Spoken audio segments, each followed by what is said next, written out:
Good evening and welcome to Tucker Carlson Tonight. One of the reasons that most of the Western world embraced unprecedented mass quarantines this spring was due to the work of a single man, a man you may not have heard of. He's a British academic called Neil Ferguson. Ferguson is a professor at a college in London, but he's also something of an international celebrity. He is best known for his dire predictions about pandemics. Ferguson seemed especially panicked by the Wuhan coronavirus. At one point, he suggested the coronavirus might be comparable to the Spanish flu of 1918, the pandemic that killed up to 100 million people.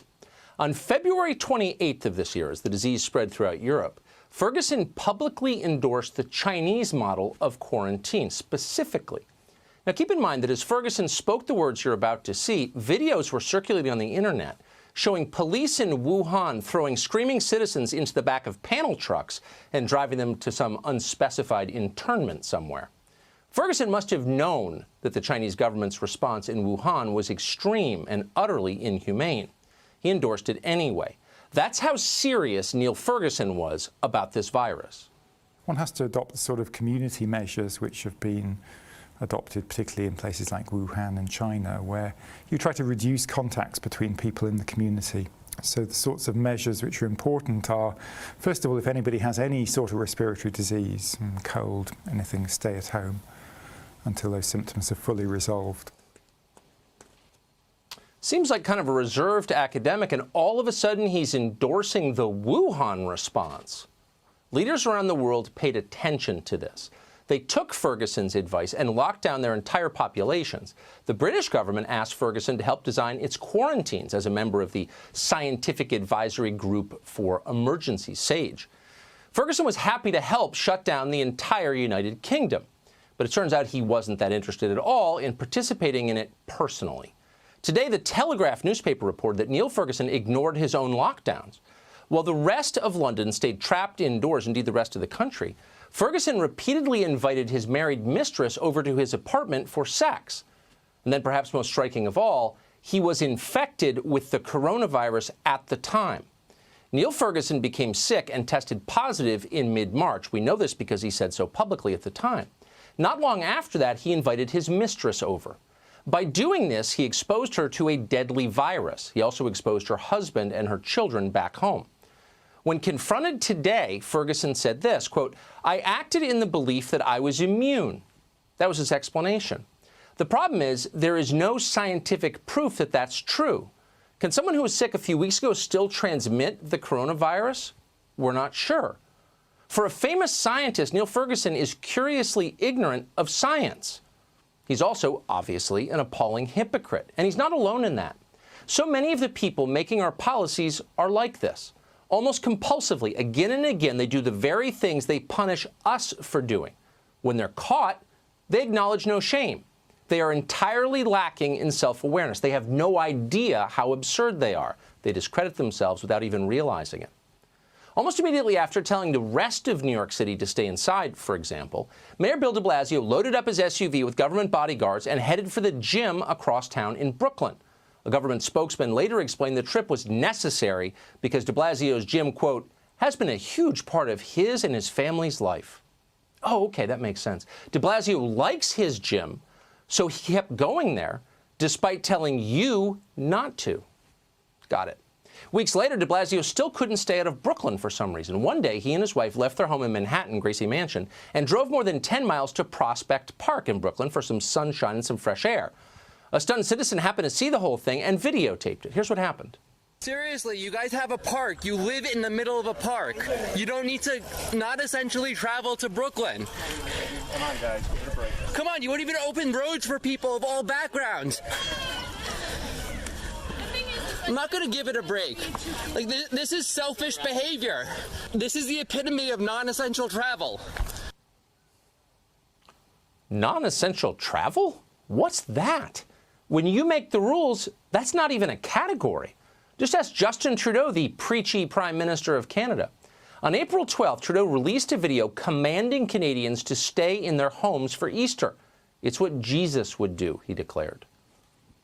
So as we reflect on Jesus' message of love and compassion, Let's think about our healthcare workers and essential service workers who are on the front lines every day. Let's put into practice what it truly means to love our neighbors as ourselves by making sacrifices to protect their health. Let's stay home for them. That's the kind of quarantine Jesus endorses. Love means staying home. For you, not for them. Not long after recording the video you just saw, Trudeau left the capital and traveled all the way to Quebec to visit his family at their lake house, just like you'd want to do on Easter, if you were allowed to do that, but you're not allowed, so stop complaining. You might also want to get your hair cut. People do, and in Chicago last month, that was not allowed. You couldn't get your hair cut. But the city's mayor, Lori Lightfoot, had her hair done anyway. When she was caught doing this, Lightfoot didn't even blush. Now, we played this clip for you on Friday's show, but it's one of those videos that no matter how many times you watch it, drops your jaw every time. I'm the public face of the city. I'm on national media, and I'm out in the public eye. And, you know, I'm a person who, I take my personal hygiene very seriously. As I said, I felt like I needed to have a haircut. I'm not able to do that myself, and so I got a haircut. Got that? Shut up, proles! I'm on national television! Chris Cuomo knows that feeling very well. Last month, the CNN anchor drove to a piece of property he owns in the Hamptons where apparently he's building a new weekend house. At the time, Cuomo was infected with the coronavirus and suffering from symptoms. He was supposed to be quarantined in total isolation in his basement full time. That's where he told his television audience he was. Night after night, Cuomo put on shows that revolved around his struggles with the illness and his virtuous, even selfless efforts to prevent others from getting infected with it. Given all the publicity he was generating for being sick, at least one Hamptons resident was shocked to see him out and about and confronted Cuomo about it. Cuomo responded by calling the man a, quote, jackass loser. The man's real name is David Whalen, and we invited him on the show to hear his story. I just said, don't you have the coronavirus? Shouldn't you be quarantined? And I think his next words were, what the hell do you know about this? What do you know about the rules? I said, you're not supposed to be out here. Nobody had gloves on. Nobody had masks on. Oh, did you hear that detail? No gloves, no mask. An infected man circulating among an unsuspecting population. When you watch television, you imagine Chris Cuomo is a responsible journalist. That's how he often describes himself. In fact, he's Typhoid Mary.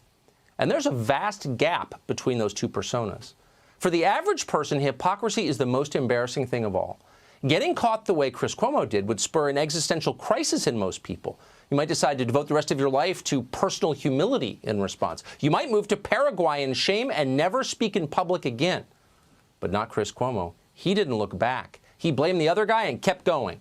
Cuomo was right there on television just last night, haranguing people for doing precisely what he did.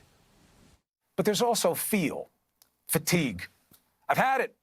Season's changing. It's getting warm. Want to get back to it. Look at these fools. Fools. I know they want to be out there. Fools. It's not about you.